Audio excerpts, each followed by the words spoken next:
एक जरूरी घोषणा, अब अपोलो क्लिनिक 11 चरमा में आ चुका है गैस्ट्रोइंटेस्टाइनल एंडोस्कोपी की सुविधा। यह सेवा सोमवार से शनिवार सुबह 8 बजे से दोपहर 2 बजे तक दी जाएगी। गैस्ट्रोइंटेस्टाइनल एंडोस्कोपी एक ऐसी प्रक्रिया है जिसमें डॉक्टर एक पतली ट्यूब के जरिए आपके पेट और आंतों के अंदर झांकते हैं। यह ट्यूब एक कैमरे से जुड़ी होती है जिससे डॉक्टर आपकी पाचन नली की समस्या को देख और समझ सकते हैं। ये प्रक्रिया पेट और आंतों की प्रॉब्लम को जल्दी और सही तरीके से पहचानने में हेल्प करती है, जिससे इलाज आसान हो जाता है। அந்தமான் நிக்கோபார் தீவுகளில் வாழும் அன்பு தமிழ் சொந்தங்கள் அனைவருக்கும் காங்கிரஸ் பேரியக்கத்தின் சார்பாக நெஞ்சார்ந்த வணக்கங்களை தெரிவித்துக் கொள்கிறோம். உங்களுக்காக ஒரு செய்தியை அறிவிக்க இருக்கிறோம். நீங்கள் அனைவரும் நன்றாக அறிவீர்கள்.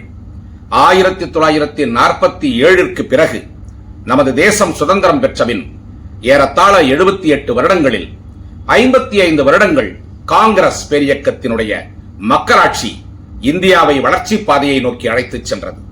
அந்த மக்களாட்சியில் நமது அழகான அந்தமான் நிக்கோபார் தீவுகளில் வாழக்கூடிய அத்துணை மொழிகளைச் சேர்ந்த உறவுகளும் சுபிட்சமான, மனமகிழ்வான, நிம்மதியான, ஆரோக்கியமான ஒரு வாழ்க்கையை வாழ்ந்து கொண்டிருந்தோம். அதற்கு நேர்மாறாக கடந்த 10 வருடங்களாக மத்தியில் ஆட்சி மாற்றத்திற்கு பின்னால் பிஜேபி ஆட்சியின் கீழ் இந்த நாட்டின் ஏழைகளும் மத்திய வர்க்கத்தினரும் படும் துயரங்கள் சொல்லில் அடங்காதவை என்பதை நீங்கள் அனைவரும் நன்றாக அறிவீர்கள்.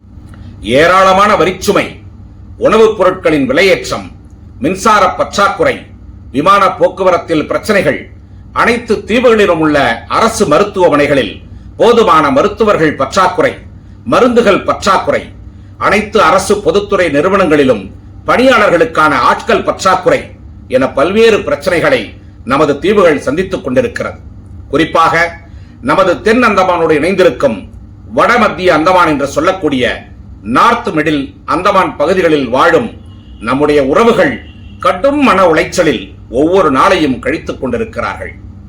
10 வருடங்களுக்கு முன்னால் ஏடிஆர் என்று சொல்லக்கூடிய அந்தமான் ட்ரங்க் ரோடு அந்தமான் பொதுப்பணித்துறையின் கட்டுப்பாட்டில் இருக்கும் பொழுது CD2, CD3, RCD, NACD என்று பல்வேறு டிவிஷன்களில் பணிபுரியும் ஏபிடபிள்யூடி என்ஜினியர்கள் ஏடிஆர் சாலையை மிக அழகாக பராமரித்து வந்தார்கள்.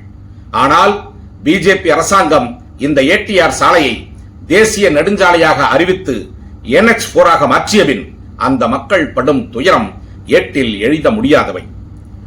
மேல் சிகிச்சை தேவைப்படும் நோயாளிகளை ஸ்ரீ விஜயபுரத்திற்கு கொண்டு வருவதில் ஏராளமான இடர்பாடுகள், மக்களுக்கான உணவுப் பொருட்களை வட மத்திய அந்தமானிற்கு கொண்டு செல்வதில் ஏராளமான தடங்கல்கள், 3000 கோடிக்கும் அதிகமான மக்களின் வரிப்பணத்தை நிதியாக ஒதுக்கி போடப்பட்டதாக கூறப்படும் 330 கிலோமீட்டர்களை கொண்ட இந்த சாலையில் ஏறக்குறைய 200 கிலோமீட்டருக்கும் அதிகமான சாலை பயணம் செய்ய ஏற்றதாக இல்லை என்பது மிகவும் வருத்தத்திற்குரிய ஒரு செய்தியாகும். ஆனால் இந்த பணிக்காக ஒதுக்கப்பட்ட நிதி முழுவதும் செலவிடப்பட்டதாக கணக்கு காட்டப்பட்டு மீண்டும் பராமரிப்பு பணிகளுக்காக நிதி ஒதுக்கப்பட்டும் கூட இன்றும் அந்த சாலையின் கதி அதோ கதியாக இருக்கிறது.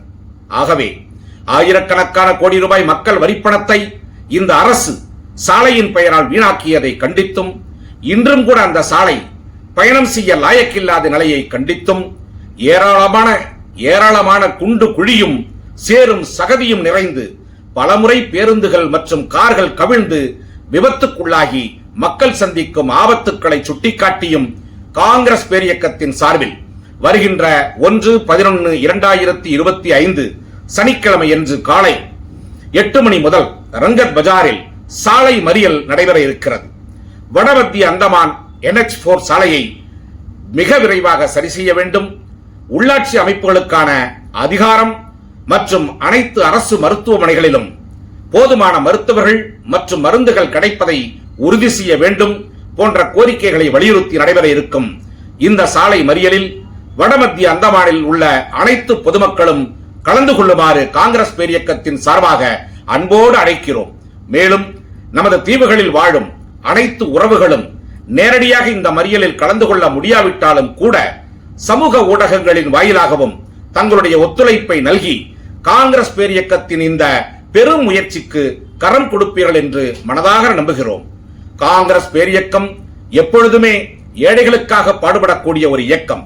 எங்கெல்லாம் நாட்டின் வளர்ச்சி பாதிக்கப்படுகிறதோ அங்கெல்லாம் காங்கிரசின் குரல் ஒலித்துக் கொண்டே இருக்கும். ஆகவே இந்த நல்ல நோக்கத்திற்காக எங்களோடு இணைந்து அனைவரும் செயல்பட வேண்டுமாய் வேண்டி விரும்பி அன்போடு கேட்டுக்கொள்கிறோம். நன்றி.